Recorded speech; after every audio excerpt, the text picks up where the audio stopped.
Assalamualaikum warahmatullahi wabarakatuh. Dari sahabat Abu Darda radhiyallahu taala anhu, qala Rasulullah sallallahu alaihi wasallam, man salaka tariqan yaltamisu fihi ilma sahhalallahu lahu tariqan ilal jannah. Siapapun yang menempuh perjalanan yang tidak mudah kadang berliku, melewati kepadatan yang tidak ringan, dengan tujuan untuk menuntut ilmu walaupun sedikit dia dapatkan, maka semua kepadatan dan seluk-beluk itu akan diganti oleh Allah dengan meringankan langkahnya saat di surga kelak. Hadis riwayat Muslim, nomor hadis 1679,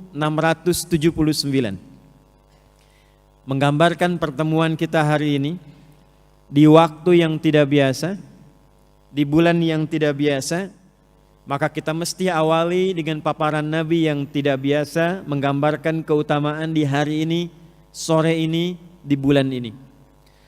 Hadisnya diriwayatkan oleh sahabat Abu Bakrah, namanya Nafi' radhiyallahu ta'ala anhu, dari Nabi sallallahu alaihi wasallam.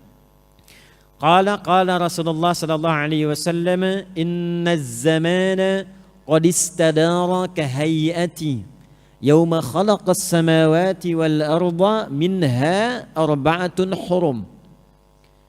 Waktu itu telah Allah desain, kata Nabi sallallahu alaihi wasallam, sejak mula penciptaan langit dan bumi itu akan berputar seperti itu saja.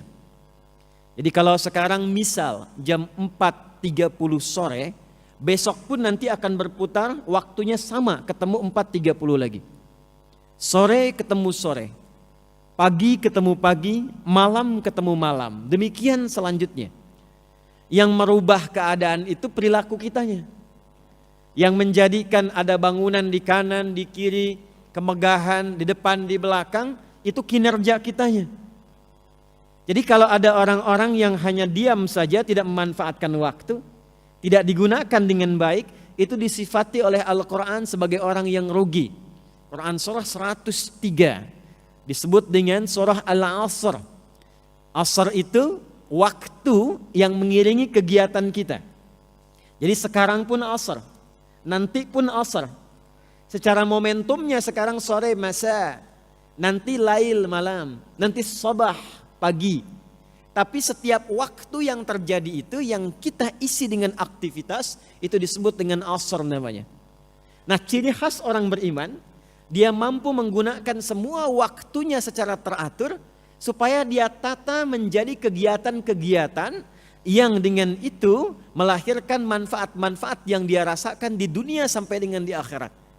Jadi menjadi orang beriman itu menjadi orang yang teratur, menata waktu dengan baik. Karena itu di awal sholat, baru saat bangun tidur, kita diminta oleh Allah menunaikan sholat. Sholat pertamanya apa namanya? Sholat yang kita tunaikan pertama kali, bangun dari tidur, sholat apa namanya? Subuh. Kenapa disebut subuh? Itu ada artinya, ada maknanya. Seakar dengan kata asbah, sesuatu yang siap dengan rencana yang teratur. Jadi kalau orang Arab bertanya, kaifa asbahta? Itu artinya bukan sekedar bagaimana kabarmu pagi ini. Tapi maksudnya engkau punya rencana apa yang akan dieksekusi dimulai pagi ini. Jam 7 engkau mau kemana? Jam 8 ada di mana? Jam 9 apa yang engkau akan kerjakan? Quran surah ke-81 di ayat ke-18. Demikian isyaratnya. Was-subhi idza tanaffas. Dan aku bersumpah demi waktu subuh yang dari mulai waktu itu kegiatan harus mulai ditata sesuai dengan nafas yang keluar dari tubuh kita. Ya, jadi orang beriman itu bangun dari tidur, dia sudah punya rencana yang jelas. Kalau dia tak punya rencana yang dibimbing oleh imannya menjadi baik, maka disebut rugi oleh Al-Quran. Turunlah surah ke-103. Wal asr. Demi waktu yang aku berikan pada setiap manusia untuk beraktivitas. Innal insana, sungguh aku tegaskan kata Allah, manusia yang beraktivitas itu, insan disebutkan 65 kali dalam Al-Quran, menunjuk pada aktivitas manusia yang dijalani. Sungguh manusia yang beraktivitas itu akan berpotensi rugi jika tak mampu memanfaatkan waktu yang diberikan kepadanya. Illalladzina amanu. Illalladzina perhatikan, ini bukan sekedar terjemahan, kecuali orang beriman. Bukan seperti itu menerjemahkannya. Cara memahaminya, orang beriman itu nggak rugi. Orang beriman itu teratur. Jadi kalau orang belum beriman, tidak punya kegiatan yang terukur, wajar, belum beriman. Tapi kalau sudah beriman, kata Allah, imannya membimbing dia untuk teratur. Kegiatannya teratur. Dari ujung kepala sampai ujung kaki teratur. Tatapannya teratur, nggak boleh sembarangan menatap. Beriman. Qul lil mu'minina yaghuddu min absarihim. Muhammad sallallahu alaihi wasallam viralkan, kata Allah. Nah, terjemah kekinian viralkan, ya. Kan kalau sudah viral, like, share and subscribe, ya. Kata Allah, viralkan pada setiap pria-pria yang sudah punya iman. Pandangannya mesti teratur. Ketika yang dipandang itu tak baik, palingkan. Ghaddul basar, palingkan. Berbicaranya teratur. Ya ayyuhalladzina amanu. Hei semua orang yang telah beriman, la yaskhar qaumin qaum. Jaga lisanmu. Bicara yang baik saja, atur. Kata Nabi, man kana yu'minu billahi wal yaumil akhir falyakul khaira aw liyasmut. Katakan yang baik saja. Diatur kata-katanya, jangan menyinggung orang. Jangan menggunjing orang. Jangan gibahkan orang. Saya tidak, Ustaz. Bagus, enggak seperti ibu itu tuh. Sama itu. Jadi kita itu makhluk teratur sepanjang kita beriman. Bicaranya enggak boleh sembarangan. Berjalannya teratur. Wa ibadur rahmanil ladzina yamshuna 'alal ardi hauna wa idza khatabahumul jahiluna qalu salama. Jalan insan beriman tuh hamba Allah yang penyayang, kata Quran tuh teratur jalannya. Enggak mungkin mampir ke tempat-tempat yang tidak jelas. Pandangan teratur, pendengaran teratur, lisannya teratur. Keluar dari sini lihat reklame. Ada sesuatu yang tak boleh dipandang. Imannya membimbing dia, palingkan. Ghaddul basar, gak boleh dilihat. Lisannya istighfar. Wasari'u ila maghfirah, astaghfirullah. Harusnya tidak seperti itu. Dan antara pandangan dan lisan tidak ada yang terlambat. Astaghfirullah. Salah ini. Itu orang beriman. Karena itu kalau sudah beriman, itu konsisten beramal soleh. Perhatikan. Illalladzina amanu wa amilus. Nah, jadi sejak bangun tidur itu, insan beriman itu digambarkan dalam Al-Quran sudah punya rencana-rencana positif. Jadi berbanggalah sebagai orang muslim yang beriman. Dari malam itu udah siap-siap, Pak, Bu. Nabi mengajarkan, hei sebelum tidur evaluasi dulu yang kemarin. Fa'idha faraghta fansab. Kemarin sholatnya berjamaah berapa kali? Kemarin ke masjid berapa waktu? Baca Quran enggak? Katanya pengen masuk surga, surganya Firdaus, ketemu Nabi lagi. Ya, baca Quran jarang. Ke masjid terlambat, masjid sudah bagus, tempatnya luar biasa. Tetangga dengan masjid, toaknya begini tuh ke arah rumahnya. Ya, kurang apa lagi tuh? Ya kan? Cita-cita surga Firdaus dekat dengan Nabi, hisabnya pengen ringan. Quran bertanya, ya, hei, bagaimana amalanmu? Bagaimana konsistensimu? Maka mulai dari saat akan tidur evaluasi. Yang kurang istighfari. Sehingga Allah mengampuni dosa-dosa kita yang mungkin terjadi karena kelalaian. Makanya Nabi menyontohkan sebelum tidur istighfar. Astagfirullah, astagfirullah, astagfirullah. Sampai hati tenang. Nah, dengan tenang itu baru istirahat tidur. Makanya orang beriman itu tidurnya tenang. Kalaupun meninggal pada saat itu, meninggalnya pun tenang juga. Ya ayyatuhan nafsul mutmainnah. Coba deh Pak Ibu, seperti sederhana ini. Sebelum tidur istighfar, istighfar, istighfar. Sampai merasakan ketenangan. 70 itu bilangan banyak yang kadang tidak menunjukkan real 70. Maksudnya apa? Sampai lisan merasakan nyaman, hati merasakan tenang. Pusing 7 keliling, keliling Citra Grand. Apakah sampai 7 kali keliling? Tidak. Saking pusingnya gitu ya. Nah maka astagfirullah, astagfirullah, astagfirullahaladzim. Dan berharap besok bisa bangun kalau Allah perkenankan dan menyempurnakan apa yang kurang. Malam direncanakan. Karena itulah saat bangun dari tidur, hadis riwayat Jundub bin Junadah dan Muaz bin Jabal radhiyallahu taala anhuma tercantum di Al-Bukhari.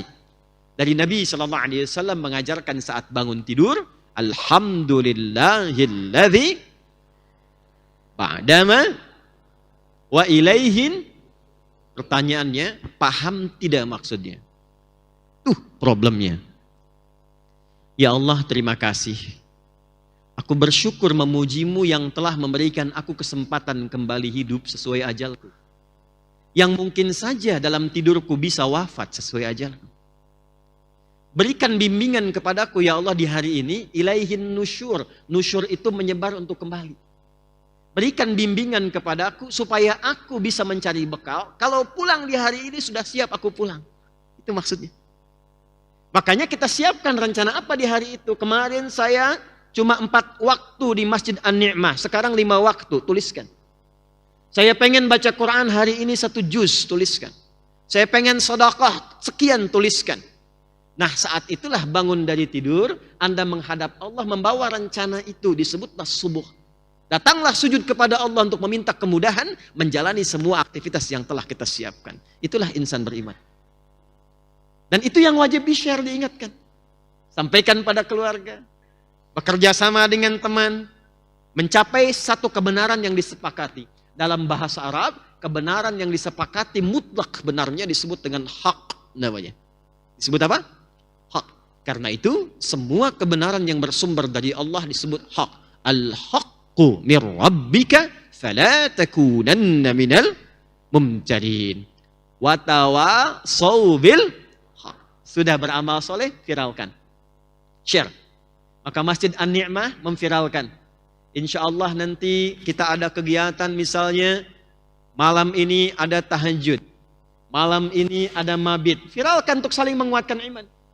Insya Allah imam kita datang spesial untuk mengimami. Yang bacaannya bagus, viralkan. Insya Allah ada ta'lim yang menguatkan. Cari materi yang baik, cari pemateri yang bagus, viralkan. Itu watawassaw bil haq. Jaga itu sampai dengan wafat. Silahkan, yang pengusaha berusaha, yang diplomat berdiplomasi, birokrat teruskan, arsitek teruskan, yang mengajar lakukan, konsisten dengan itu, watawassaw bis sabar. Maka dia akan hidup dalam kemuliaan sampai dia berpulang kepada Allah. Sekarang, waktunya istimewa. Kata Nabi SAW kembali ke hadis Muslim nomor hadis 1679. Seperti itulah kita mesti menata rencana mengisi waktu. Kalau enggak berputar-putar terus. Nah, di antara akumulasi waktu itu nanti ada sehari jadi pekan. Pekan jadi bulan. Bulan jadi tahun. Kata Nabi, setahun itu ada 12 bulan. Dari 12 itu ada 4 yang istimewa. Khusus untuk berlatih mengevaluasi diri. 3 berurutan, talata mutawaliyat, Dzulqa'dah bulan ke-11, Dzulhijjah bulan ke-12, Al-Muharram bulan pertama, dan Rajabun Mudhar syahrul ladzi baina Jumada wa Sya'ban. Bulan Rajab, bulan ke-7, letaknya antara 6 dan 8, Jumada dan Sya'ban. Maka ketika seseorang mampu ada di bulan ini atas izin Allah, ada kemuliaan yang melekat pada dirinya. Sampai-sampai di Al-Quran disebutkan dzalika dinul qayyim fala tadhlimu fihinna anfusakum. Itu adalah ketentuan agama yang mulia, maka berlatihlah di bulan-bulan ini untuk mengevaluasi diri. Ini bulan evaluasi, bulan menata aktivitas kita. Mudah-mudahan dengan tataan itu hidupnya bisa lebih baik, sisa hidupnya bisa lebih mulia, dan pulangnya husnul khatimah insyaallah. Baik, ini muqaddimah kita. Sekarang pertanyaannya, bagaimana cara kita menata aktivitas dengan baik dan benar, yang saat bersamaan dunianya dapat, akhiratnya pun dijamin oleh Allah Subhanahu wa Ta'ala. Itu materi kita, dan di sini kita akan memulai insyaallah lewat hadis dulu, baru kemudian ke ayat. Sekarang kita hanya akan bersama Al-Quran, hadis, Al-Quran, hadis. Okay? Yuk kita turunkan materinya. Ini baru mulai. Bismillahirrahmanirrahim. Hadis riwayat Al-Bukhari. Nomor hadis 5027. Saya agak lambatkan ya karena sudah masuk inti materinya. Diriwayatkan pula oleh Imam Muslim, At-Tirmidzi, Imam Ahmad bin Hanbal, pun demikian Imam An-Nasa'i rahimahullah. Saya akan bacakan jalurnya dulu. Saya baca dari kitab apa? Kitabnya tersambung sampai ke Nabi. Jadi supaya bacaan kita di Islam tuh indahnya tidak ada satu pun referensi yang berdiri sendiri. Semua itu sudah divalidasi sampai ketemu sumber asalnya. Itu di Islam, namanya sanad. Terdapat dalam Sunan An-Nasa'i, Imam An-Nasa'i menerima hadis ini dari Ubaidillah bin Sa'id. Ubaidillah bin Sa'id menerima hadis ini dari Syu'bah. Syu'bah menerima hadis ini dari Yahya. Yahya menerima hadis ini dari Sufyan. Sufyan menerima hadis ini dari Alqamah bin Marthad. Alqamah bin Marthad menerima hadis ini dari Sa'ad bin Ubaidah. Sa'ad bin Ubaidah menerima hadis ini dari Abi Abdurrahman As-Sulami. Abi Abdurrahman As-Sulami menerima hadis ini dari Uthman bin Affan radhiyallahu taala anhu. Uthman bin Affan radhiyallahu taala anhu menerima hadis ini dari Nabi Muhammad sallallahu alaihi wasallam, bin Abdullah bin Abdul Muttalib bin Hashim bin Abdul Manaf bin Qusay bin Murrah bin Kilab bin Ka'ab bin Ghalib bin Fihr bin Malik bin Nadar bin Kinana bin Khuzaimah bin Mudrikah bin Ilyas bin Nizar bin Mudar bin Ma'ad bin Adnan bin Adi bin Adri bin Muqawwam bin Nahur bin Tarikh bin Ya'rub bin Yasjub bin Nabit bin Ismail alaihi salam bin Ibrahim alaihi salam bin Azar atau bin Nahur bin Kinan bin Arfakhshad bin Sam bin Nuh alaihi salam bin Mikhlail Matusyala bin Kinan bin Anwath bin This bin Adam alaihi salam. Coba ulangi. Apa hadisnya? Qala Rasulullah sallallahu alaihi wasallam, khairukum man ta'allama al-Qur'ana wa 'allama. Khairukum man ta'allama al-Qur'ana wa 'allama. Yang terbaik di antara kalian, kata Nabi.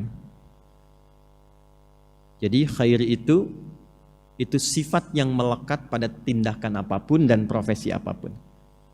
Jadi kalau di sini ada pedagang, Anda mengikuti petunjuk Nabi ini akan menjadi pedagang yang terbaik. Anda di sini ada yang pengajar, diikuti petunjuk Nabi ini maka akan jadi pengajar yang terbaik. Anda arsitek, diplomat, birokrat, diikuti petunjuk Nabi ini maka Anda akan menjadi terbaik di bidangnya. Dan ini kisahnya bukan sekedar cerita, tapi sudah kenyataan yang terwariskan. Tidak ada satu pun di era Nabi yang belajar dengan Nabi mengikuti panduan ini kecuali mereka menjadi terbaik di masanya dan diwariskan kurikulum ini pada generasi setelahnya. Siapa yang kenal Umar sebelum belajar dari Nabi? Siapa yang kenal Uthman, Abu Bakar As-Siddiq? Tapi masanya sudah berlalu selama 15 abad sampai sekarang orang masih mengenal dan mencari kisahnya. Dari mana bisa viral dan sukses demikian? Kuncinya di sini. Man ismun mausulun yadullu 'ala al-fardiyatil 'ammiyah. Kata sambung konjungsi kadang menunjuk pada subjek atau objek secara personal. Jadi kalau di Quran ditemukan man atau di hadis disebutkan man, artinya tawarannya bersifat personal kepada setiap orangnya, nggak dibedakan sama sekali. Karena itu saya sedang mengartikan siapapun. Ya, kan yang sekarang suka ada yang mengartikan barang siapa. Nah, saya agak menghindari penerjemahan barang siapa karena sampai detik ini saya belum menemukan memang itu barang punya siapa gitu. Jadi saya lebih memilih siapapun, besar, kecil, tua, muda, yang ingin jadi yang terbaik. Maka syaratnya kata Nabi 2. Berapa syaratnya? 1, ta'allamal Qur'an. Ta'allamal Qur'an. Mau belajar isi Al-Quran dengan sungguh-sungguh serius. Mau belajar Al-Quran dengan serius. 1. Nanti kita akan lihat rahasianya. 2, wa'allamah, dan mempraktekkan atau bahkan mengajarkan apa yang ia telah pelajari itu. Belajar kandungannya dengan sungguh-sungguh, serius. Lalu setelah dipahami, dipelajari, praktikan. Bahkan ajarkan kepada orang lain apa yang telah dipahami itu. Ada apa di balik rahasia ini? Kenapa mesti Al-Quran? Itu yang coba kita akan turunkan di pertemuan sore ini tentang rahasia besar Al-Quran yang mengantarkan pada kesuksesan berkehidupan. Baik. Dan ini sudah nggak perlu diriset karena sudah dibuktikan dalam kehidupan kita. Kita mulai dengan Quran surah kedua Al-Baqarah di ayat ke-38.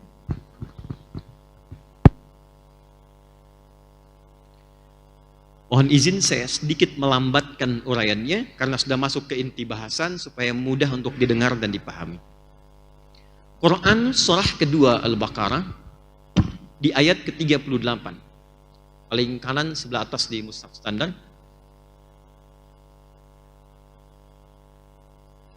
Qul nahbitu minha jami'a. Adam, Hawa, sekarang misi kalian di bumi akan dimulai. Siap-siap turun ke bumi. Fa imma ya'tiyannakum minni huda. Maka bersamaan dengan dimulainya misi kalian di bumi menjadi khalifah di bumi, turun, aku akan berikan pedoman berkehidupan. Tugasnya apa? Ini pedomannya. Ini kurikulum hidupnya. Jadi tidak ada satupun kegiatan Nabi Adam alaihissalam di bumi kecuali oleh Allah dibimbing supaya mudah dikerjakannya. Bersamaan dengan turun, ini pedomannya. Dalam bahasa Al-Quran, pedoman itu disebut dengan hudan namanya. Apa namanya? Saya tulis di sini ya. Faman tabi'a hudaya fala khaufun 'alaihim wala hum yahzanun. Jika pedoman ini diikuti, mau mengerjakan sesuatu, lihat pedomannya. Mau melakukan aktivitas tertentu, lihat pedomannya. Praktekkan. Jika itu diikuti kata Allah, aku jamin semua aktivitasmu ya Adam plus keturunanmu, karena nanti bentuknya berubah jamak. Berubah jamak tuh. Fala khaufun 'alaihim. Perhatikan, pakai him tuh. Bukan cuman engkau Adam. Pedoman ini kalau diikuti anak cucumu, aku jamin semua aktivitas mereka akan lekat dengan dua hal saja. Fala khaufun 'alaihim wala hum yahzanun. Semua kegiatannya akan menenangkan, tenang. La khauf, tidak gelisah, artinya tenang. Wala hum yahzanun, dan tidak bersedih, menyenangkan, senang. Masya Allah.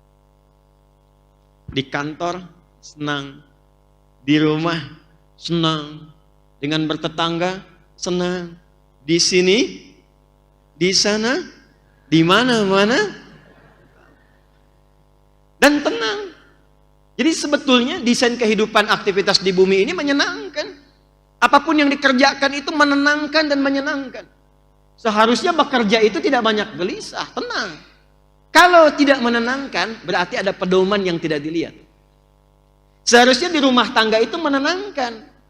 Kalau tidak pernah tuntas dan nggak pernah hadir ketenangan, maaf Pak, mungkin bukan yang banyak hartanya yang kurang. Mungkin bukan kurang tinggi kedudukan. Mungkin yang terjadi kurang dibaca pedomannya.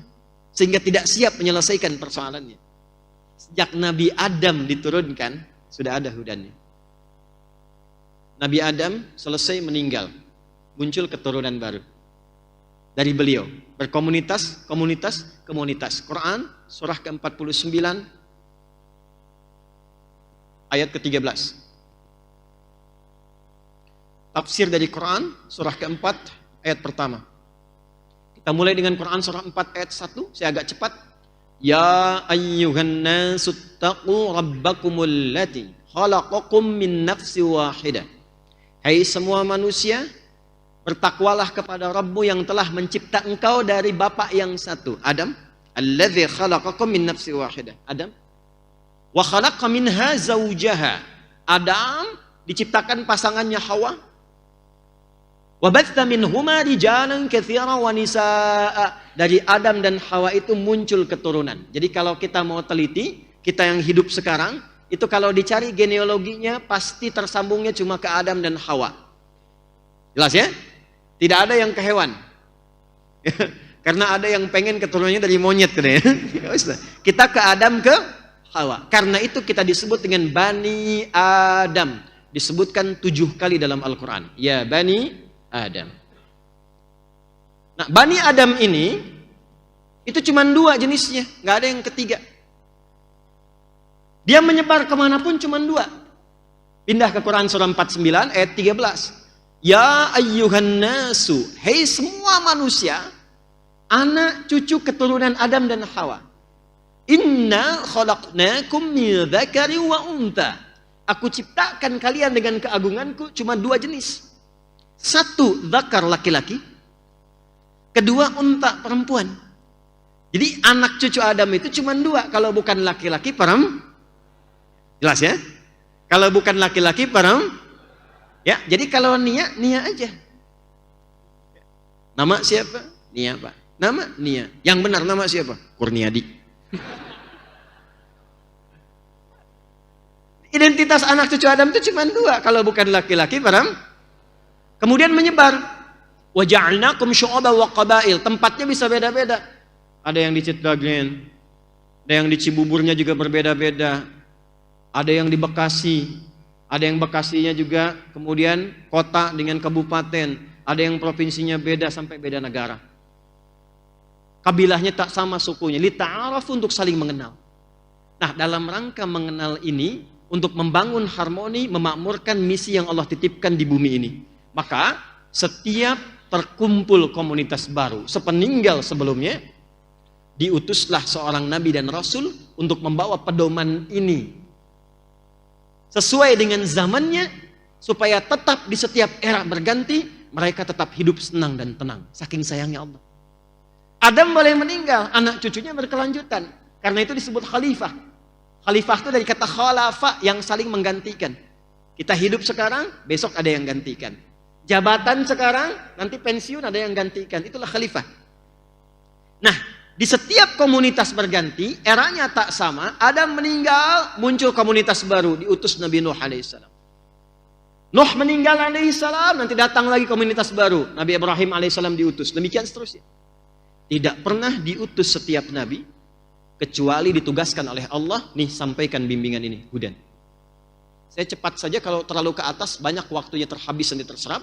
Saya ingin tunjukkan cepat. Yang paling viral setelah Nabi Muhammad SAW kan ada Nabi Isa dan Nabi Musa ya. Nabi Musa kitabnya apa? Taurat kan? Quran surah ketiga ayat ketiga. Nazzala 'alaikal kitaba bil haqqi musaddiqan lima baina yadayhi wa anzalat Taurat. Perhatikan. Nama kitabnya Taurat untuk membedakan eranya, masanya. Jadi kalau disebut Taurat, oh ini masanya Nabi Musa. Zabur masanya Nabi Daud. Injil masanya Nabi apa? Isa alaihissalam. Tapi penting dicatat, Taurat itu nama pembedanya, tapi fungsinya tetap disebut hudan. Quran surah 17 ayat kedua. Perhatikan baik-baik. Wa ataina Musal kitab. Dengan keagunganku aku berikan kepada Musa kitab Taurat untuk membimbing kaum di masanya.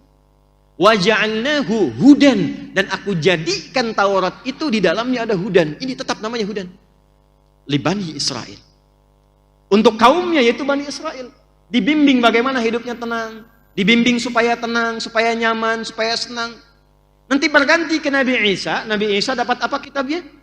Injil, untuk membedakan eranya Nabi Musa dengan Nabi Isa. Isa alaihissalam dapat Injil. Apa fungsi Injil di Al-Maidah? Fihi hudan.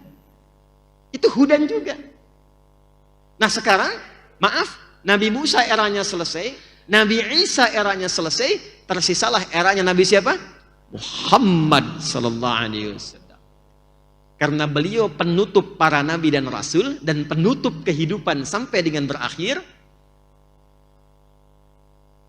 maka diberikan kitabnya yang paling spesial oleh Allah, dan fungsinya kembali ke sini hudan.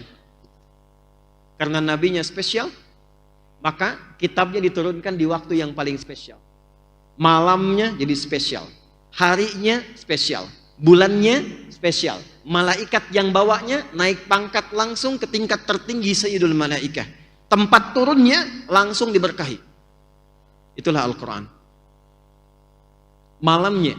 Quran surah 97, Inna anzalnahu fi lailatil, bersamaan dengan turunnya Al-Quran, semua amalan yang dikerjakan di waktu itu naik statusnya, pahalanya lebih dari 1000 bulan. Jadi kalau Anda ngaji Quran, cuman satu huruf, nun, pas bersamaan malam itu langsung ketiduran. Itu nunnya sama dengan baca nun lebih dari 1000 bulan. Kalau dikonversi 83 tahun tanpa henti. Nun, nun, nun, nun. Dan satu hurufnya berapa pahala? Berapa pahala? 10. At-Tirmidzi nomor hadis 2010. Man qara'a harfan min kitabillahi falahu asyru hasanat. Siapa yang baca satu huruf dari Al-Quran, dia dapat 10 kebaikan. Fadilahnya ini. Turun kemudian di harinya Jumat. Jumatnya naik status Sayyidul Ayyam. Turunnya di Ramadan. Ramadannya turun langsung diberkahi oleh Allah Subhanahu wa Ta'ala. Diturunkan lewat malaikat Jibril. Jibrilnya naik status langsung jadi Sayyidul Malaikah, pemimpin para malaikat. Turun di Makkah, Makkahnya langsung diberkahi. Turun di Yathrib, yang tertinggal langsung jadi maju kotanya Al-Madinah Al-Munawwarah. Al-Quran turun dimanapun, ada dimanapun, memberikan ketenangan pada pembacanya dan memberikan aura kebaikan di lingkungan tempat sekitarannya. Demi Allah saya katakan, Pak, Bu, yang DKM An-Nikmah nih ya, coba bikin program hafalan Quran di sini. Jangan jauh-jauh Pak, pesertanya anak komplek aja dulu, yang muslim. Di sini. Silahkan Anda perhatikan, demi Allah saya katakan, ketika ada 1-2 orang hafid ada di tempat ini saja, maka keberkahan akan dilimpahkan di lingkungan tempat ini. Nggak cukup dengan amin, coba dulu. Tes dulu. Quran itu unik, baru baca aja udah tenang. Nggak percaya silahkan Pak, ini udah mukjizat. Antum, ibu misalnya sedang punya masalah nih. Daripada bikin status yang nggak jelas, yang nggak mendatangkan solusi dan diupload di media sosial, Citagren mendung ya. Ada solusinya. Lebih baik Anda ambil wudhu, buka mushaf ngadep kiblat. Itu baru pegang mushaf sudah tenang. Dan terkadang uniknya begini, begitu dibuka padahal acak itu, kok ayatnya sesuai dengan kebutuhan kita. Bisa begitu. Wadduha, baru baca, punya masalah, tenang, nangis, tenang. Walaupun solusi belum datang, tenang. Cuman cepat ngantuk. Betul, karena ibadah. Setan hadir. Kalau baca Al-Quran 1 jam gak akan ngantuk. Silakan. Al-Quran lihat di internet tuh, baca. Sejam tuh dibaca aja. Al-Quran 10 menit. Setannya terlibat karena ada ibadah di dalamnya. Ya. Maka turunlah Quran surah kedua Al-Baqarah, saya cepat, ayat 185. Quran surah 2 ayat 185. Syahru Ramadan alladzi unzila fihil Quran hudan linnas. Ini fungsinya. Nah, ini inti pembahasan kita yang paling pokok. Sekarang kita akan bedah apa yang dimaksud hudan terkait dengan Al-Quran itu. Allah menyampaikan, aku turunkan Al-Quran dengan segala kemuliaannya ini bukan sekedar untuk dibaca. Dibaca bagus Pak, Bu, ada pahala. Tapi ingat, membaca sesuatu itu adalah pintu untuk mengetahui isinya. Anda kan kalau baca koran ingin tahu isinya kan? Baca majalah ingin tahu isinya kan? Nah demikian juga Quran diturunkan, kita belajar baca supaya tahu isinya. Jangan cukupkan kebacaannya.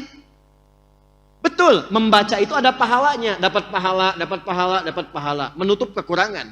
Tapi kalau Anda cuma baca, nggak pahami isinya dan tidak dipraktekkan tuntunan di dalamnya, maaf, maka Quran akan sebatas jadi bacaan saja, tidak menjadi hudan dalam berkehidupan. Maka desain pertama yang Allah sampaikan kepada kita, Al-Quran itu kata Allah, aku siapkan menjadi kurikulum kehidupan, pedoman hidup untuk semua manusia sampai akhir zaman.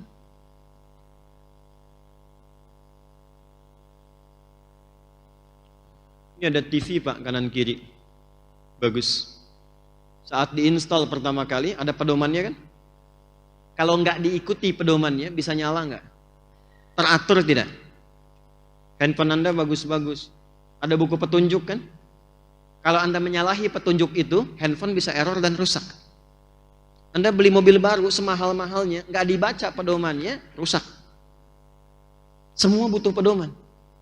Nah, Al-Quran ini dari Al-Fatihah sampai An-Nas ternyata bukan bacaan biasa. Di situ semua inti kehidupan kita. Jadi kita mau bergerak apapun, di situ ada petunjuknya. Karena itu Allah ajarkan turunnya. Kenapa sampai 23 tahun kurang lebih? Supaya terasa Quran itu hidup dalam hidup bermasyarakat. Ada peristiwa, bimbingannya ayat ini. Ada kejadian di rumah tangga, bimbingannya ayat ini. Di kantor ada persaingan yang tidak wajar, bimbingannya ayat ini. Sedang belajar supaya cepat hafalannya tidak mudah lupa, ayatnya ada ini. Sudah berkeluarga mendambakan keturunan, bimbingannya ini. Kalau lahir kemudian mulai mengandung, ya bagaimana petunjuknya? Ayatnya ini. Semua ada. Dan tidak pernah ada orang mengikuti itu kecuali tenang dan senang, sukses hidupnya. Karena itulah rahasianya, kenapa Al-Quran diturunkannya bukan di tempat maju, tapi di tempat yang paling terbelakang. Mekah itu kan nggak ada peradaban, tempatnya tandus, nggak tumbuh tanaman, cuman tempat pertemuan orang untuk berhaji atau dagang. Yang maju itu kalau bukan Romawi di kanan, atau Persia di kiri. Ini yang punya peradaban nih, punya segalanya. Tapi Allah nggak turunkan Quran di sini, supaya orang tidak mengatakan di kemudian hari pantas maju turunnya di Romawi, pantas hebat turunnya di Persia. Tapi Allah memilih titik paling rendah yang ada di muka bumi, tengah-tengah kehidupan di bumi, di tengah-tengahnya. Quran surah 14 ayat 37, biwadin ghairi dzi zar'in 'inda baitikal muharram. Di tempat tandus yang bahkan tanaman nggak tumbuh pada masa itu. Peradaban tidak ada. Maaf, kriminalitas paling lengkap. Jadi kalau Anda ingin mencari di masa itu seorang pencuri, itu sekampung bisa pencuri semua. Pemabuk sudah nggak aneh, Pak. Paling amatir, sering saya sampaikan. Pada masa itu yang mabuk paling amatir 5 kali sehari. Jadi kalau baru 2 kali, belum amatiran. Kelas bawah lagi. Pezina tiap hari. Zinanya pun banyak variannya. Itu semua lengkap. Dan untuk menyelesaikan itu semua, Allah tidak menitipkan tongkatnya Nabi Musa, bukan mukjizatnya Nabi Isa alaihissalam, tapi diturunkan Al-Quran dan merubah keadaan mereka dari jahiliyah jadi khaira ummah. Turun Quran surah 3 ayat 110. Kuntum khaira ummatin ukhrijat. Nah, sekarang perhatikan desainnya. Al-Fatihah, saya agak cepat. Sampai An-Nas. Berapa surat? 114 surat. Untuk memudahkan dibagi juz. Berapa juz? 30 juz. Fokus? 6.236 ayat. Perhatikan baik-baik. Kalau kita urutkan dari Al-Fatihah sampai An-Nas, secara tematik ditemukanlah bimbingan kehidupan kita. Dari mulai belum dilahirkan sampai kembali kepada Allah, lengkap ada di sini. Saya akan bacakan cepat. Anda tidak perlu menulis. Karena ini direkam, nanti Anda bisa lihat dari rekamannya lagi. Contoh, saya agak cepat. Dalam kandungan, bagaimana prosesnya supaya terjaga dengan baik? Turun Quran surah ke-22, Al-Hajj ayat yang kelima. Didetilkan di Quran surah ke-23 misalnya, ayat 11 sampai dengan 13-nya. Doa apa yang bisa dibacakan oleh perempuan yang sedang mengandung supaya kandungan nanti terlahir dalam keadaan baik, anaknya saleh? Muncul Quran surah ke-7 Al-A'raf ayat 189. Ketika sudah terlahir, apa yang pertama diberikan oleh ibu yang baru melahirkannya, dan apa yang dilakukan oleh ayah yang baru jadi ayah pada saat itu? Turun Quran surah kedua ayat 233. Diberikan ASI optimal sampai 2 tahun. Kalau sudah diberikan ASI usia 2 tahun sampai menjelang baligh, apa tuntunan yang menjadikan anak itu supaya dekat dengan Allah, taat pada orang tuanya, bisa baik dengan lingkungan? Turun Quran surah 31 ayat 13 sampai dengan 19. Dia mulai belajar bagaimana tipikal belajar yang ideal supaya ilmunya juga meningkat, pintar, imannya tetap terjaga kuat. Turun Quran surah ke-58 ayat yang ke-11. Dia telah mulai menyebar, makin tinggi tingkat belajarnya. Bagaimana cara belajarnya supaya cepat paham, mengerti dan bisa berbakti untuk negerinya? Turun Quran surah 9 ayat 122. Muncul kedewasaannya, kenal dengan pasangan jenisnya, mulai tertarik, apa yang dilakukan? Turun Quran surah keempat ayat keempat, langsung lamar berikan bagiannya, langsung nikah. Bagaimana cara menikahnya? Quran surah 30 ayat ke-21.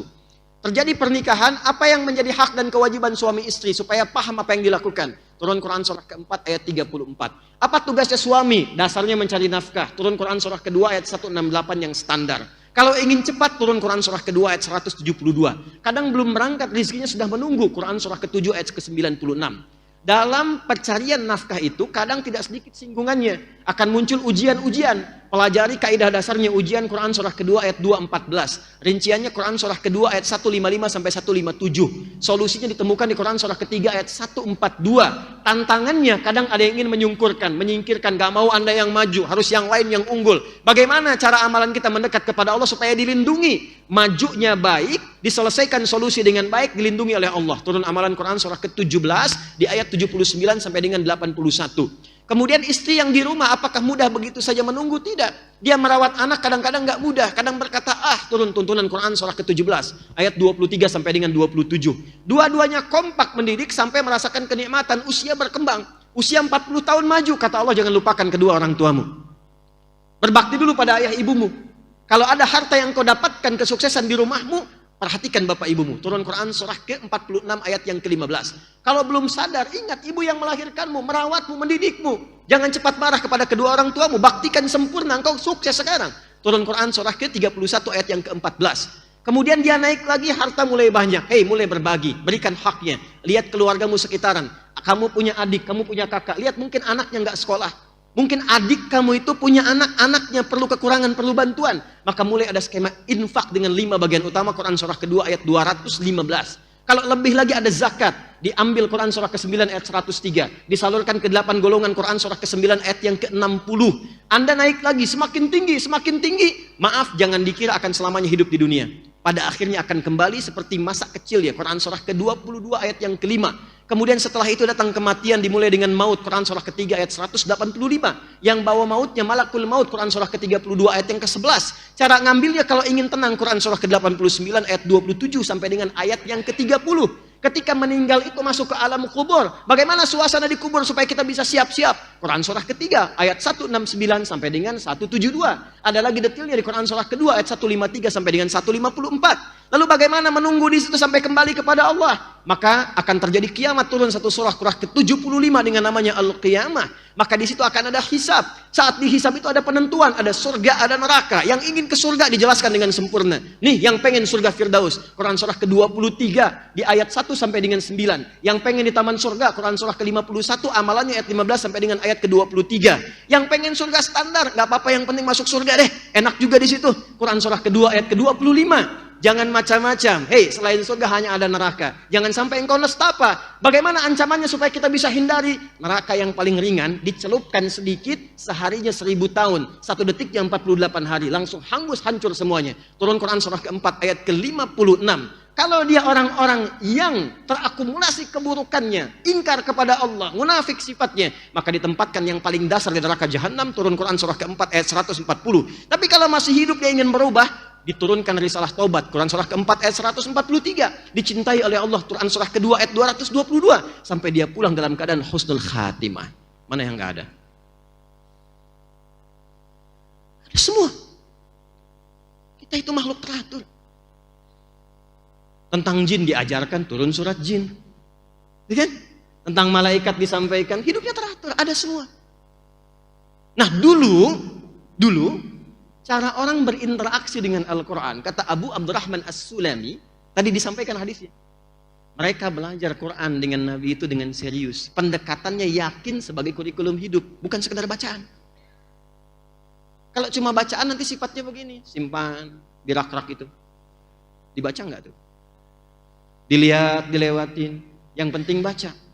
Tapi kalau Anda menempatkan Quran sebagai pedoman kehidupan, itu pusat kebahagiaan kita tuh. Itu kunci kesuksesan kita tuh. Petunjuknya ada di situ. Maka demi Allah, setiap apa yang kita kerjakan, kita buru pedoman itu untuk kita lihat pedomannya bagaimana. Maka apa yang dilakukan oleh Nabi? 1, khairukum man ta'allama, ta, ain, lam, mim. Tenang ya. Belajar itu ada dua kata, ada darasa, ada ta'allama. Kalau darasa itu belajar cepat. Ya. Kadang serius, kadang tidak. Jelas? Tapi kalau pakai ta'allama, taknya di ilmu sharaf, di antara maknanya menunjukkan kesungguhan, keseriusan. Serius. Jadi kalau ingin belajar Quran, kata Nabi, mesti serius. Sungguh-sungguh, istimewa kok menentukan kebahagiaan hidup kita. Serius.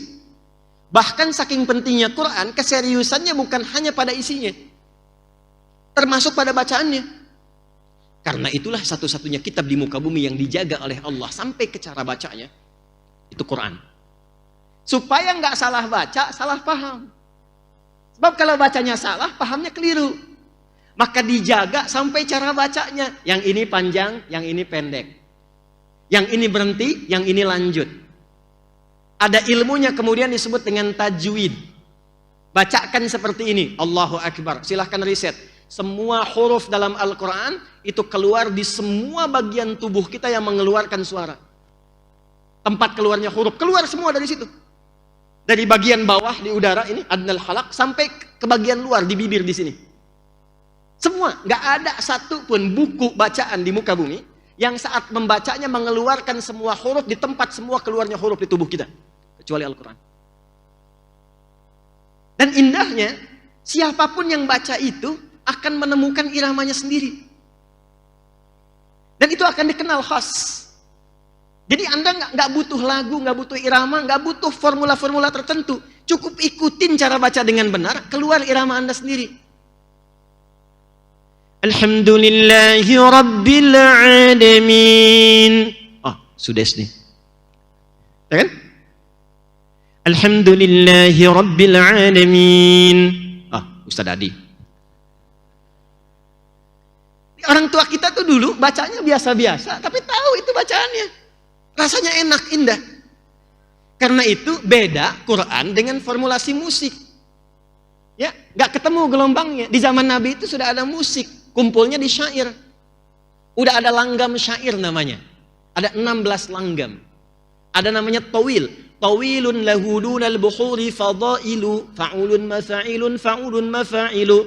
Kifa nabki min dhikra habibin wa manzili. Bisaqtili wa bainad dakhuli fahawmali.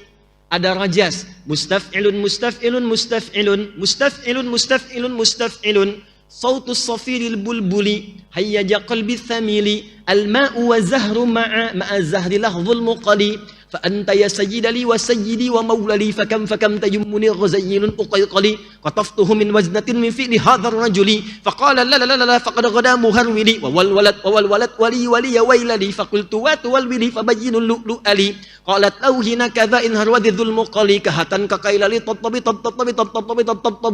ada. Halo? Madid, mufa'alatun mufa'alatun fa'ilatun mufa'alatun mufa'alatun fa'ilatun tala'al badru alaina min thaniyatil. Itu asalnya syair. Ada rumusnya. Tapi Quran beda. Gak pernah ada orang jahiliyah baca Quran pakai formula syair, gak ada. Coba lihat. Tala'al badru alaina, iramanya dipakai baca surat Ad-Duha misalnya. Wadduha wallaili idza saja. Enggak ada baca begitu. Karena sudah ada rumusan yang terjaga. Jadi enggak usah kreatif. Jahiliyah sejahiliyah-jahiliyahnya enggak pernah baca Quran pakai irama musik karena mereka tahu beda.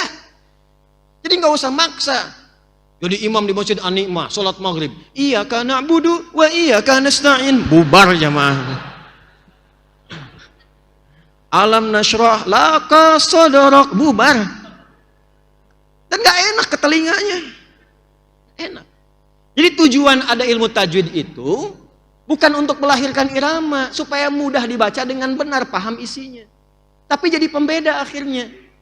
Karena saat dibaca jadi obat, syifa. Syifa. Makanya kenapa dijaharkan baca supaya menguatkan kepada jiwa. Nanti penyakit-penyakit hati hilang. Itu nggak bisa berobat Pak ke apotik. Antum berobat ke apotik tuh. di sana ada poli gigi, di sana ada poli mata, poli telinga. Yang nggak ada cuma 2, poli hati 1. Tanya, saya pusing dok.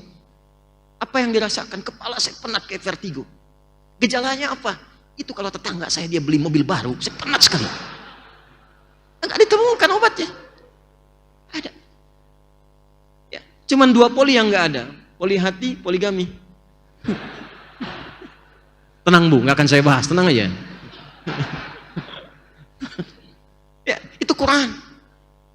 Nah karena itu, kalau kita paham isinya, mulai dengan membacanya secara tertib, teratur, disiplin. Ta'zim terhadap Qurannya. Nanti pertama yang akan Allah berikan, bukan pahamnya dulu.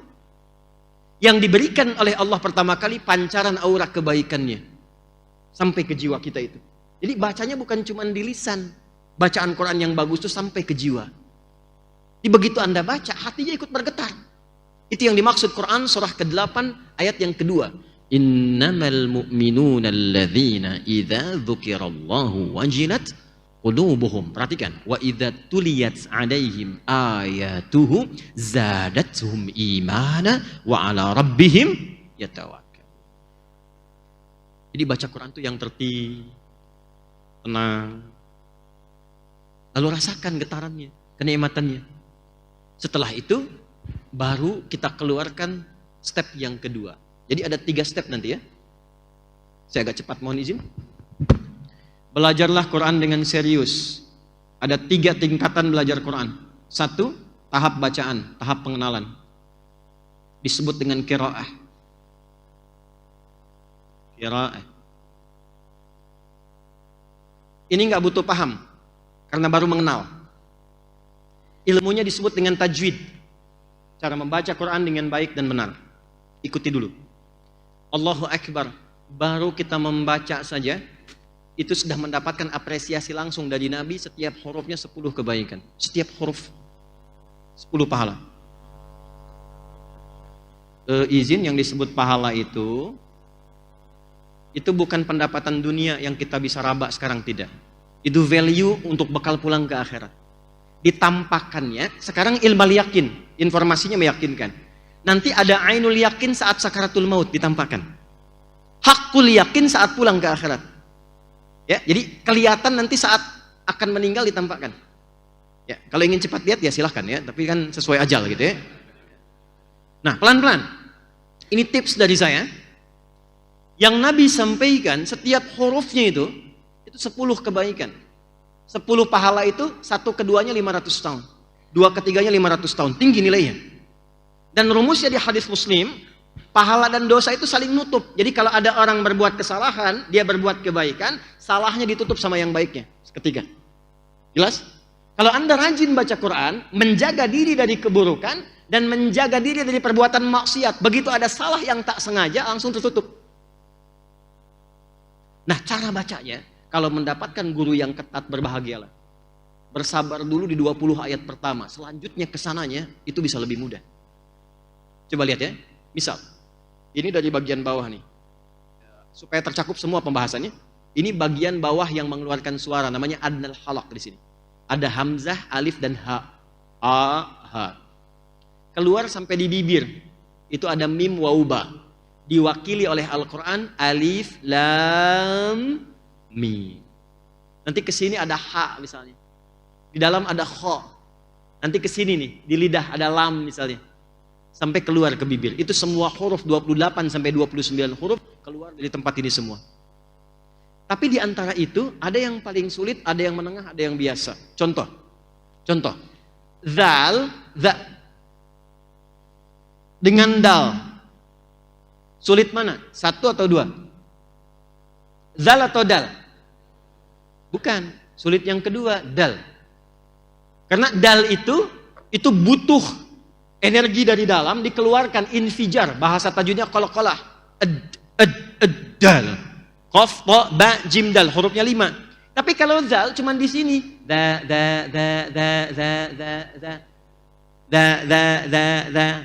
Enggak ada ledakan. Sebabnya itulah kemudian kita dilatih mengucapkan da dulu supaya lebih mudah diucapkan. Da nanti kadang-kadang sulit membedakan dengan za. Kan? Da dengan za. Zai kita kenal begini. Da dengan za. Maka nanti kita akan temukan za dilatih dengan zi, dipertemukan dengan za, nanti dilatih dengan zi supaya lancar keduanya.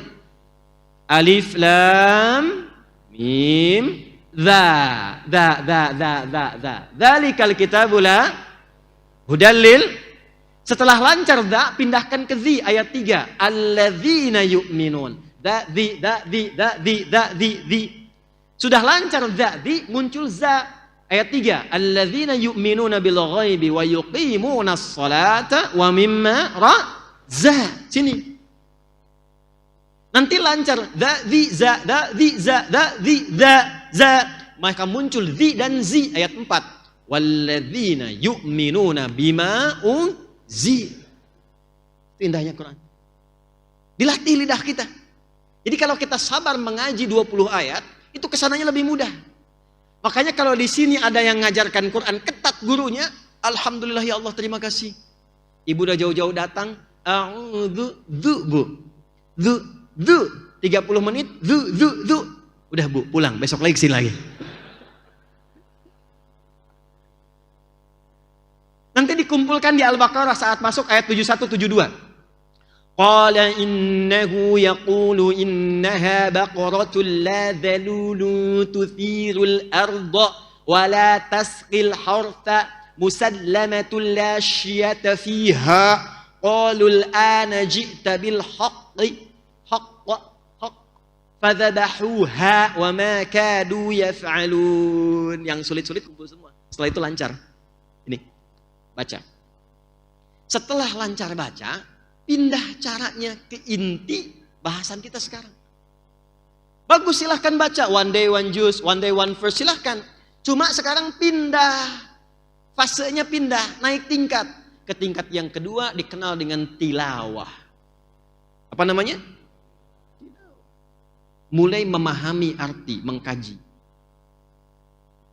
Supaya paham. Orang tua kita cerdas dulu, nggak pakai banyak teori. Setiap ada yang ngaji, di sampingnya suruh ada yang nerjemahkan supaya jamaah paham. Saya tanya pada Anda, kalau yang ngaji qori kan, yang nerjemahkan siapa?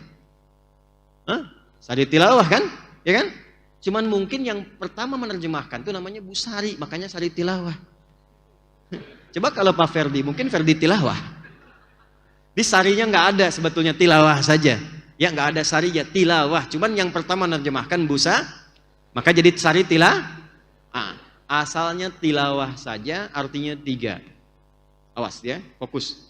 Tilawah itu punya 3 arti. 1, baca. 2, pahami apa yang dibaca. Yang 3, amalkan apa yang telah dipahami itu. Tilawah. Saya kasih contoh. Praktek pada ayat ibadah. Praktek qiraah dan tilawah pada ayat ibadah. Cepat. Apa wahyu yang pertama turun kepada Nabi? Iqra bismi rabbikal ladzi. Perhatikan. Kalimatnya qiraah, iqra. Perintahnya cuma baca, tidak menuntut paham. Kenapa? Sebab Nabi itu baca pun gak bisa, apalagi paham. Itu maksudnya. Karena ummi. Iqra ma'ana biqari. Saya nggak bisa baca. Maka muncul kalimat Iqra bismi rabbikal ladzi khalaq. Muhammad SAW, ikuti bacaan ini karena Rabbmu yang mudah menciptakan kamu, apalagi membuat kamu bisa mengikuti bacaan, gampang sekali. Nah, ini ayat kepada kita, kalau sedang susah, kembalilah kepada Allah. Itu mungkin tanda dari Allah langsung supaya kita memanggil namanya. Selama ini mungkin kita mengagungkan kemampuan kita. Bisa kok bisa. Dibikin susah supaya kita menyebut nama Allah. Allah supaya balik. Lakukan karena Allah. Semua dibuat mudah. Tapi setelah ayatnya banyak masuk. Ayat ini masuk, surat ini masuk, itu masuk. Muncullah perintah sholat. Ketika muncul perintah sholat bermakna ibadah. Kalimatnya berubah dari qiraah jadi tilawah. Turun Quran surah ke-29 ayat ke-45. Anda hafal tengahnya tapi nggak dibaca awalnya. Quran surah ke-29 ayat 45. Tengahnya, innas salata tanha 'anil fahsya'i wal. Tapi awalnya enggak dibaca. Perhatikan awalnya. Utlu ma uhiya ilaika minal kitab wa aqimis shalah Kata Allah, sebelum sholat, baca dulu. Tapi bacanya pakai tilawah, utslu. Utslu itu kata perintah dari tilawah. Cuman persoalannya, mushaf sekarang terjemahannya sama. Iqra dan utslu, bacalah. Padahal yang satu qiraah, yang kedua tilawah. Nah kata Al-Quran, sebelum Anda sholat, saya sholat, kita sholat, baca dulu, pelajari dulu ketentuan-ketentuan sholat. Setelah itu pahami. Jadi bukan sekedar dibaca, tapi nggak ngerti apa yang dibaca. Sekarang jujur, tanyakan pada diri kita sendiri. Berapa kali kita menunaikan sholat? Berapa ribu kali ruku dan sujud? Dari sekian banyak menunaikan sholat, apakah paham apa yang dibaca dalam sholat? Ngerti nggak yang dibaca dalam ruku? Paham nggak yang diungkapkan dalam sujud? Betul sholatnya sah, menggugurkan kewajiban, dibaca itu gugur kewajiban, selesai, sah sholat. Tapi kekhusyuannya dapat nggak? Bagaimana bisa khusyuk kalau kita nggak ngerti yang dibacakan itu? Bagaimana bisa menikmati kalau nggak paham apa yang diungkapkan? Makanya tips dari Qur'annya sebelum sholat, pahami dulu. Sehingga antara lisan, pikiran, dan hati itu nyambung.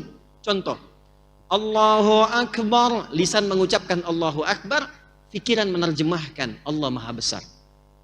Jadi nanti pikirannya tidak sibuk dengan was-was setan. Ada setan khusus yang tugasnya hanya menggoda orang sholat. Nanti kapan lagi saya kesini, kita bisa ngaji 9 jenis setan. Ada fikih setan tuh. Ada 9 setan yang berbahaya. Itu harus dikaji, itu sumbernya hadis. Ada setan khusus nanti, setan penggoda DKM ada Pak. Betul. Awal-awal bangun semangat, nanti begitu jadi bisa pecah. Gara-gara beda pendapat aja tuh. Ada. Setan wudhu, walhan namanya. Ada. Anda begitu wudhu, baru mau sholat udah bingung. Tadi wudhunya benar nggak ya? Batal nggak ya? Batal nggak ya? Ah kayaknya enggak deh, padahal baunya udah kemana-mana gitu kan. Itu walhan. Ada setan pasar, ada. Setan rumah, ada. Anda ke mall keluar nih, ibu pulang ke situ. Lihat tas bagus, ke bawah-bawah sampai ke rumah. Sampai mau tidur ke bawah. Itu setan pasar tuh kerjanya. Ayah tadi ada tas bagus deh. Masya Allah ya. Mamah kan itu masih banyak tasnya. Kan kita dihisab. Oh iya Pak ya. Ya Allah, sebenarnya diringankan hisabnya. Tapi yang tadi juga bagus kok ya. Nah ini ada setan penggoda orang sholat namanya khanzab. Khanzab ini dinasnya, tugasnya hanya saat orang sholat dibuka dengan takbir. Jadi sebelum takbir bisa fokus. Nanti cek saat maghrib tuh. Kalau Anda belum takbir, Anda bisa fokus begini. Tapi begitu Anda takbir, di Abu Daud Nabi sampaikan idza kabbara atau kama qala Rasulullah sallallahu alaihi wasallam, jika dia sudah mulai bertakbir, sudah takbir nih. Fa yaqulu syaitanu, maka setan memulai tugasnya. Uzkur kadza, ingat ini ya, ingat itu ya. Maka Anda akan mengingat apapun yang bahkan tidak ingin Anda ingat. Kalau nggak percaya nanti pas sholat maghrib, Anda takbir, ini pengingat saya pun akan diulang lagi oleh setan tuh. Ingat ya, kata Ustadz Adi, itu setan itu. Saat takbiran itu. Iya nanti nih, nah, lihat nanti pas sholat maghrib. Gitu deh. Hatta la yash'urul musalli kam raka'atan yusalli, sampai ada orang sholat nih, kalau Nabi katakan pasti benar. Sampai ada orang sholat tidak sadar berapa rakaat sedang menunaikan sholatnya. Iya, ini pelakunya. Nah, bagaimana caranya? Pahami dulu. Sehingga ketika lisan mengucapkan Allahu Akbar, pikiran langsung menerjemahkan Allah Maha Besar. Hati meresapi, ya Allah, aku mengikrarkan Engkau yang Maha Besar. Namun bahkan sebelum sholat aku merasa besar dibandingkan orang lain. Sombong dengan tetangga, angkuh terhadap pasangan, merasa yang lebih pintar dibandingkan yang lain, yang lebih banyak hartanya, lebih hebat kedudukannya. Aku bertobat ya Allah. Maka bacalah kemudian setelah itu, Allahumma ba'id baini wa baina khataya ya kama ba'adta bainal masyriqi wal maghrib. Nah, khataya itu jamak dari khati'ah. Kalau ada ya kecil di ujungnya, pengakuan. Khataya ya Allah, aku sadar aku banyak salahnya. Tapi aku pun mengerti tahu Engkau banyak rahmatnya. Aku datang membawa kesalahan saat ini ya Allah. Mohon ampuni aku, jauhkan antara aku dengan kesalahanku. Jangan pertemukan di akhirat. Karena sekecil apapun pasti akan ditampakkan. Faman ya'mal mithqala dzarratin syarran. Jauhkan seperti Engkau jauhkan timur dan barat yang gak pernah ketemu keduanya. Itu maksudnya. Atau Anda ingin baca, wajjahtu wajhiya lilladzi fataras samawati wal hanifan musliman wa ma ana minal Perhatikan, inna salati wa nusuki wa mahyaya wa mamati lillahi rabbil la syarika lahu wa bidzalika umirtu wa ana minal muslimin wa ana awwalul muslimin. Ya Allah, aku taubat. Aku pasrahkan diriku sepenuhnya sekarang kepadamu, penguasa langit dan bumi dan semesta alam seluruhnya. Kalau aku sholat selama ini, aku ibadah ya Allah, aku hidup karena ketetapan-Mu. Walaupun Kau wafatkan aku sekarang, wa mamati, itu kalimatnya, kalimat kesadaran. Sekalipun Kau wafatkan aku dalam sholat saat ini, aku ikhlas ya Allah. Namun ampuni dosa-dosaku. Itu maksudnya. Makanya kalau sujud tenang, tiba-tiba ya ayat Tuhan nafsul mutmainnah. Tapi jika Engkau berikan aku kesempatan untuk beraktivitas lagi setelah sholat ini, maka mohon ya Allah, perhatikan, jadikan semua aktivitasku sebagai tanda kepatuhanku untukmu wa ana minal muslimin. Itulah tilawah. Itulah tilawah. Jadi begitu Anda mengerjakan semua bacaan dalam sholat, terasa ke jiwa. Kan semua bacaan sholat itu akumulasi hidup kita.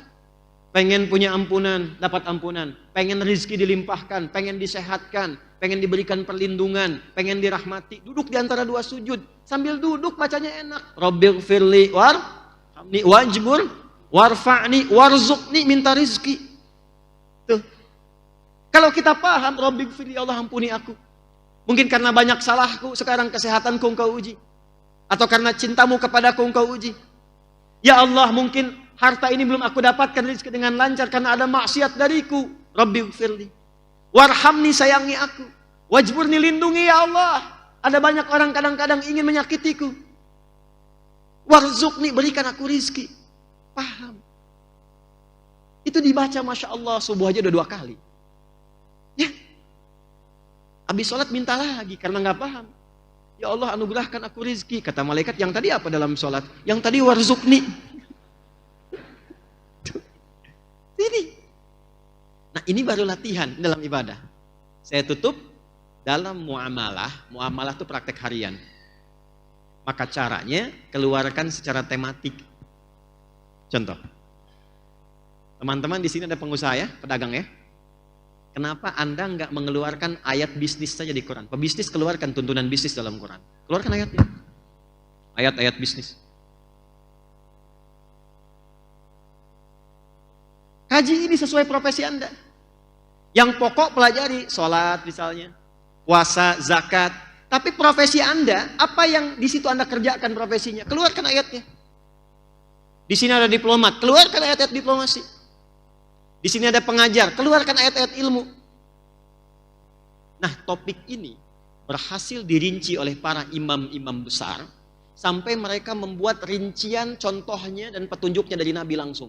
Ada ayat ini teknis mengamalkannya bagaimana? Ada ayat ini detailnya seperti apa prakteknya? Maka di antara imam yang mengumpulkan semua itu dan menuliskan di kitab, di bukunya sampai jadi panduan yang kita baca sampai dengan saat ini mudah diakses, namanya Al-Imam Al-Bukhari. Imam Al-Bukhari itu nama aslinya Muhammad. Punya bapak namanya Ismail, punya kakek namanya Ibrahim, kakek buyutnya Al-Mughirah, yang buyutnya Al-Bardizbah, tinggal di Kecamatan Ju'fah, Kabupaten Bukhara, Provinsi Khorasan, negara Uzbekistan sekarang. Karena bukan dari Arab, maka ada tradisi mengenalkan wilayah, menunjukkan Islam sudah sampai ke tempat saya. Maka rumusnya tambah al di depannya, ujungnya ganti dengan i. Saya dari Bukhara, saya Al-Bukhari. Imam Nawawi dari Banten, Anan Nawawi Al-Bantani. Syekh Yasin dari Padang, Ana Yasin Al-Padangi. Syekh Ahmad Khatib dari Minangkabau, Ana Ahmad Khatib Al-Minangkabawi. Ya. Pak Ferdi misalnya dari Citra Grand. Mau umrah, mengenalkan ke Mekah. Ana Ferdi Al-Citra Grandi, Al-Jaka Sampurnai Al-Bekasi. Nah, Imam Al-Bukhari menulis kitab. Masih ingat nama kitabnya? Sahih Al-Bukhari. Nah, itu tuh kependekannya. Kitab lengkapnya judulnya begini. Al-Jami' As-Sahih Al-Musnad Al-Mukhtasar min umuri Rasulillahi sallallahu alaihi wasallam wa sunanihi wa ayyamihi. Itu nama lengkapnya. Kitab ini saya susun dengan tema yang beragam. Al-Jami namanya. Ada 4 jenis kitab hadis. Jami, Sunan, Mu'jam, Musnad. Jami itu kitab yang isinya komprehensif secara tematik. Aku susun, kata beliau, dengan topik-topik terkait petunjuk Nabi, terkait kesehariannya, bagaimana keseharian Nabi 24 jam. Dan bimbingan yang Nabi berikan kepada masyarakat masa itu. Beliau bagi menjadi 97 topik. Jadi di hadis Al-Bukhari itu ada 97 tema, Pak, Bu. Nanti caranya beliau susun. Ayatnya dulu, baru hadisnya. Ayatnya dulu, baru hadisnya. Contoh, dari 97 ini pernah Bapak Ibu merasakan keimanan yang naik turun? Iman kuat, semangat sampai tahajud dibela-belain ya. Puasa sunnah dikejar-kejar. Saat sedang turun, maaf yang fardu pun kadang tertinggal. Pernah merasakan suasana begitu? Bagaimana caranya menaikkan iman dan dijaga supaya nggak turun? Maka di topik yang kedua ada namanya Kitabul Iman, isinya 50 hadis, 57 hadis. Bagaimana supaya menjaga iman? Ada ayatnya, ini hadisnya. Bagaimana menjaga iman lewat harta? Ini ayatnya, ini hadisnya. Bagaimana menjaga iman lewat pergaulan? Anda tinggal di tempat baru, nggak tahu komunitasnya bagaimana. Bagaimana menjaga imannya? Ini ayatnya, ini hadisnya. Ya, ada anak-anak muda yang masih belajar. Ada kitab yang ketiga, topik ilmu, Kitabul Ilmi. Bagaimana belajar yang efektif? Mengatur waktu belajar. Anda yang pengajar, ada lagi di hadis ini, topiknya Kitabul Ilmi. Nabi itu punya jadwal pengajiannya untuk ibu-ibu hari Kamis. Nanti untuk bapak-bapak tempatnya di Sufah. Dan termanage dengan baik. Ini pelajaran A, ini pelajaran B, ini yang kasih fatwa hari sekian. Dan indahnya, nggak ada satupun yang belajar mengikuti pola ini kecuali menjadi jenius di zaman ini. Melewati lebih daripada 5 kepakaran ilmu. Dahsyat. Dari ingatannya tajam, Pak. Itu level kelima. Biasanya orang sekarang kan cuma 4 level kan? Cepat ingat, lambat lupa. Nomor 1. Cepat ingat, cepat lupa. 2. Lambat ingat, lambat lupa. Yang agak repot memang yang keempat. Lambat ingat, cepat lupa. Nah, kita terangin hampir 2 jam. Ya. Begitu mau selesai baru ingat, keluar masjid lupa. Tapi yang ini level yang kelima. Cepat ingat, sulit lupa. Jadi bukan mau ingat, mau lupa susah. Begitu disebutkan langsung ingat. Mau lupa susah. Biasanya utang kan ya begitu ya. Ini ilmu. Saya bisa bicara karena saya melihat orang dulu, lalu saya coba itu caranya. Dari sejak saya masuk pesantren, Pak. Sampai hari ini saya. Sampai hari ini. Saya dulu tuh cuma belajar, ikuti aja caranya bagaimana. Saya belum hafal, belum bisa bahasa Arab. Misal, saya belajar tajwid, kitabnya Hidayatul Mustafid fi Ilmi Tajwid. Belajarnya hari Rabu, masuk kelasnya jam 4, saya belajar jam 2. Sampai sekarang terbayang, di mana belajarnya, jam berapa, di tempat mana. Sampai isi kitabnya masih ingat.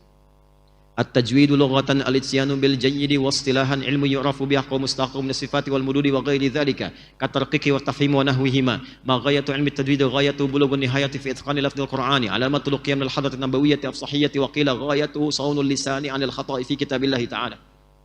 Yang umum juga begitu, Pak. Kami belajar umum, saya senang riset. Untuk menyimpulkan hukum musik itu bagaimana, saya meriset tuh sampai ke notasi. C, D, E, F, G, A, B, C, G, A, B, C, D, F, G, D, F, G, A, B, C, D, A, B, C, D, F, G, A, F, G, A, B, C, D, E, B, C, D, F, G, A, B, F, G, A, B, C, D, A, F, G, A, B, C. Apakah Ustadz bisa main gitar? Tidak. Main piano? Enggak. Karena saya jalurnya di Quran gitu. Jadi enggak terlalu cocok juga dengan itu. Tapi saya riset untuk mengetahui hukum. Itu cepat. Dan ternyata di California itu ada riset. I was in America around, I think, 1 month ago. When I was in US and we were in Boston. Paham nggak? Paham ya, insya Allah ya. Pegal juga. Itu, there was information. Ya, itu ada satu informasi penting.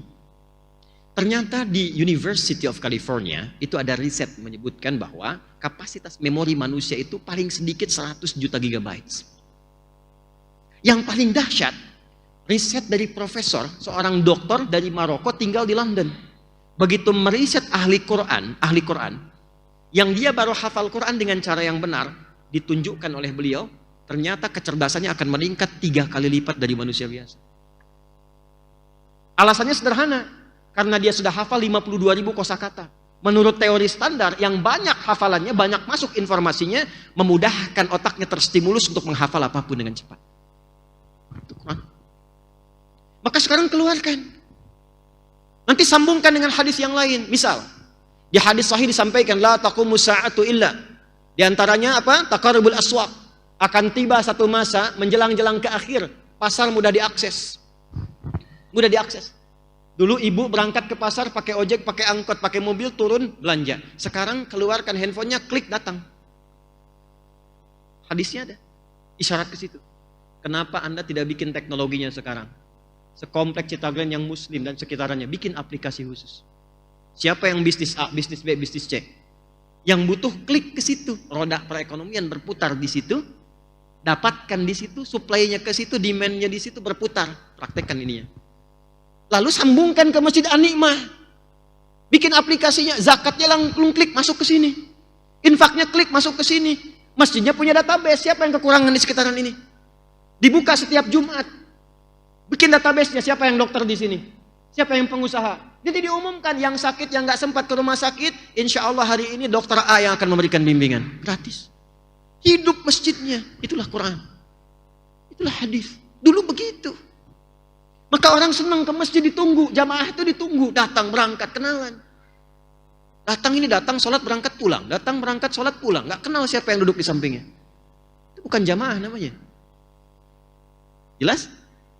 Nah, inilah Quran. Jadi mulai sekarang cara berinteraksinya, keluarkan topiknya, keluarkan temanya. Bapak yang di kesehatan, yang dokter, yang perawat, ya, yang di bidang itu ada Kitabul Marid. Nanti ada yang di militer misalnya, ada lagi tuntunannya. Yang di pemerintahan, birokrat, diplomat, ada Kitabul Imarah. Semua ada.